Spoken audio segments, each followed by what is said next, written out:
There is literally nothing cheap anymore. I went to the grocery store the other day, walked out with like 3 bags. It was like $60, and I didn't buy anything crazy expensive. Some stuff to make spaghetti, a couple hamburgers to grill, Lubriderm, Kleenex, the essentials. I mean, you got milk over $3 a gallon. A dozen eggs, that's like $3. Don't even get me started on gas prices to get to and from the store. The national average for gas right now is $3.65. I know the West Coast heard that $3.65, and they're just hoping to see that number. But I don't know about you, but I'm thankful for fantasy football in these times because there are discounts galore in 2024. That kind of rhymed. That's right, Headliner Nation. Today we're going to be talking about a few discount studs that are currently outside the top 50 overall players here in 2024. But you have to remember, it's the price that we can currently get them at, which makes it worth it. Now, just because you may have been burned in the past by a few of these players because you drafted them way too early, that does not mean that they can't fall into a place of value. And that right there may be one of the biggest pieces of advice I could possibly give when it comes to fantasy football. Write that down on a sticky note or something. I feel like I just unlocked philosopher mode or something. Anyway, let's go ahead and move on, because I really want to take this discount theme and run with it. How about a draft guide discount? If you haven't already gotten your draft guide for 2024, head over to tfhdraftguide.com and then use code word STUDS at checkout to receive a 10% off coupon. Now, our draft guide is already live. Dynasty content is already available. We're going to be dropping redraft content here in the next couple of weeks, and we'll update this bad boy from now all the way up until week 1 of the NFL season. But let me also take a quick second to announce a winner of a free draft guide from one of my past videos hitting its like goal. So congratulations to Cole Sutherland. Do me a favor, Cole, send me an email from your account to info@thefantasyheadliners.com so I can go ahead and get you hooked up. We have been smashing our like goals on our videos, and we greatly appreciate that here in the off season, but I want to keep this train going. How about if this video right here can get 796 likes? I'll pick a random commenter from down below and give them a free 2024 fantasy football draft guide. So hit the like button, leave a comment below, and let's talk about our first discount. It's Joe Mixon. Now, in case you're living under a rock and you've forgotten, Joe Mixon now a part of the Houston Texans, but as of right now, he's the current consensus running back 14 overall, 51st overall in the consensus rankings. There are very few bell cow opportunities left inside the NFL. Maybe 10 teams right now in the league really rely on one running back. Mixon has been one of those guys over his career.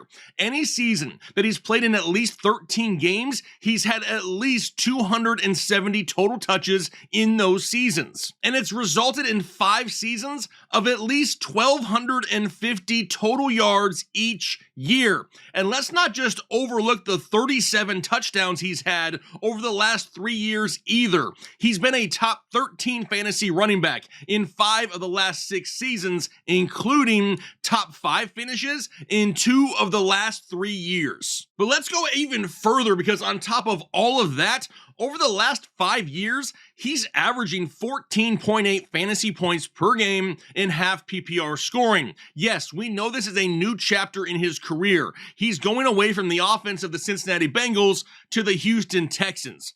But let's not sit there and act like that's some bad thing. Devin Singletary was in Houston last year, and he had over 1,000 total yards in an offense in which he didn't even touch the ball 250 times. We have one of the best young quarterbacks in the NFL there in Houston in CJ Stroud. We have arguably one of the best wide receiver trios in the NFL with Stephon Diggs, Nico Collins, and Tank Dell. But their offensive line is also above average. They're going to be back and healthy, and they just added right tackle Blake Fisher in the 2nd round of the NFL draft. There was a reason that the Houston Texans went out and traded for Joe Mixon and then paid him a $27 million extension. If they wanted to do nothing but just throw the ball all year in Houston to all of their studs, they would have just stuck with Dameon Pierce or kept Devin Singletary. They could have even drafted another running back. They view Joe Mixon as a need in this offense. boxes are going to be empty. You're not going to be able to stack the boxes with all of those weapons on the outside. Houston going to be a lot better this year. They're going to be playing with more second half leads, which means what? Yes, more late game running. We already know that Joe Mixon is a great pass catcher out of the backfield. And with all of that being said, he's going to have the lowest ADP of his career and be barely ranked inside the top 15 overall running backs. That's crazy. Like I said, he's currently running back 14. Last year's running back 14 was David Montgomery, and he missed 3 games and split touches with Jahmyr Gibbs. I just don't understand it. Make it make sense to me. If this ADP stays right here in the late 4th, early 5th round, Joe Mixon is probably going to be on almost every single one of my fantasy teams. All right, now let's talk about T. Higgins, currently the wide receiver 26 with an ADP of 53rd overall. Now, the hate for T. Higgins right now is absolutely real, and I'm not sitting here saying that he needs to be some top 12 wide receiver in fantasy. But 26th? That right there is absolutely crazy. We know Joe Burrow is back and healthy. Higgins himself is going to be back and healthy after suffering rib and hamstring injuries just last season. How about Tyler Boyd? He's gone in free agency. That right there is freeing up 98 targets in this offense. And then they just franchise tag T. Higgins, which means they're going to be paying him almost $22 million just this season. Now, a lot of people thought that T. Higgins could be traded during the NFL draft. Well, that did not happen. Cincinnati just drafted Jermaine Burton out of Alabama, and the writing is on the wall for this to be the last year that T. Higgins is probably in Cincinnati. Do we really think that Cincinnati is not going to use him while paying him all that money? And we already know what his talent level is. We've said for years that in a different system, in a different offense, on a different team in the NFL, he could be a wide receiver 1. At this point, I would buy the argument that a lot of people may not think that he stays healthy, more so than they don't think he's going to be involved in this offense. But he's not some old wide receiver. He's only 25 years old, and right now, he's playing for a massive contract extension. And we hear that all the time. Players in a contract year playing for a fat stack of cash. All right, now, on average, the wide receiver 26 scores right around 163 fantasy points per game. Do we really think that T. Higgins' ceiling isn't higher than 70 catches for 1,000 yards and 6 touchdowns? That's all he would need to hit that number. And those are definitely numbers we've seen him hit before in both 2021 and 2022. I'm buying the discount in a contract year with a healthy Joe Burrow in an offense that has more targets available than in the past. But like I said at the beginning, a lot of this has to do with the price you have to pay. I am more willing to go out there and risk a 4th, 5th, 6th round pick than I am a 2nd round pick on a guy that does have some question marks. But he can return to prior production, going to be an absolute discount in fantasy football drafts. All right, let's move on to Tony Pollard, the current consensus running back 25, 84th overall in their rankings. And we need to have some real talk here for just a second, because this right here is one of the biggest gripes I have with the fantasy football industry. Last season, we had too many fantasy football experts that overhyped Tony Pollard, and it led to so many fantasy players overdrafting the heck out of him. We sat here on this channel last year and tried to warn people and say, hey, that is way too early for Tony Pollard. But now, all the experts that got it wrong in 2023 are going to throw Tony Pollard way down the rankings because they're jaded and biased AF. Having him outside the top 25 running backs, an end of the 7th round pick. Are we being serious right now? Yes, he's no longer in Dallas. He's now in Tennessee, and he's tasked with filling the role left behind by Derrick Henry. Now, yes, I can hear people out there saying, well, we have a new coaching staff. They're going to focus more on the passing game now. He's going to split touches with Tajay Spears. And people are using all of those excuses to drop Tony Pollard down everywhere. So in other words, they're complaining about the very thing that killed Tony Pollard in 2023. They're basically saying that we want him to be overused again, and because he's not being overused again, we're gonna drop him down the rankings. Forget about the fact that his lack of usage the years prior are what made him what he was. We have said for years that what made Tony Pollard great was fewer, more efficient touches, more opportunities for the big play. You give him too much volume and beat him up in between the tackles too often, you're gonna be disappointed. And what did we just see last season when they overworked him?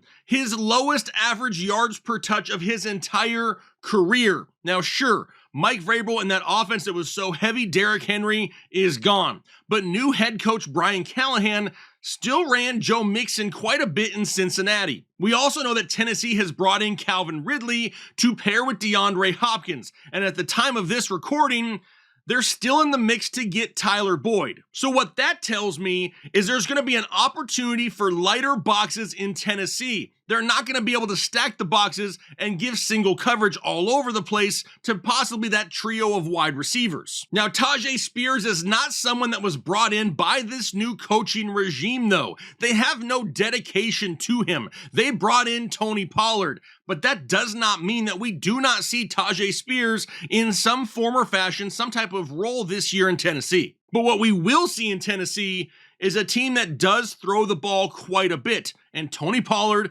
is great at catching passes out of the backfield. But even if he is overused once again in Tennessee in a high volume type of way that is not ideal, you're telling me we expect him to finish 10 spots lower than he did last season? Last year, the running back 25 was James Conner, and he missed 4 games. Now, on average, the running back 25 scores right around 155 fantasy points. That's 1,000 total yards and 6 touchdowns just to return draft value. He's done that with ease the last couple of seasons. But running back 25, 84th overall, yeah, cool story, bro. And then we'll end it with another wide receiver. It's Chris Godwin of the Tampa Bay Buccaneers. Currently, the consensus wide receiver 36, 77th overall. And I totally understand that a lot of people look at Chris Godwin and immediately start dropping mother F-bombs after the 2023 season. Last year wasn't great, but was it so bad that he should be dropped to wide receiver 36? In every season that he's played, at least 13 games, he's finished with at least 120 targets, 83 receptions, and 1,000 yards receiving. And it's not like that's happened just once. It's been 4 of the last 5 years. It's also important to note that Chris Godwin and Baker Mayfield really didn't get on the same page until late in the season. From weeks 14 on, Chris Godwin was the overall wide receiver 10 in fantasy football. He racked up 45 targets, 30 receptions, 418 yards receiving over his final 5 games. We know Baker is back. We know Mike Evans is back. The overall main offense in Tampa Bay has not changed. We do have rookie wide receiver Jalen McMillan, who's now in the mix, but really that hurts Trey Palmer more than anyone else. The biggest change in Tampa Bay has to be the new offensive coordinator with Dave Canellis now gone in Carolina. But even in a bad year for Chris Godwin,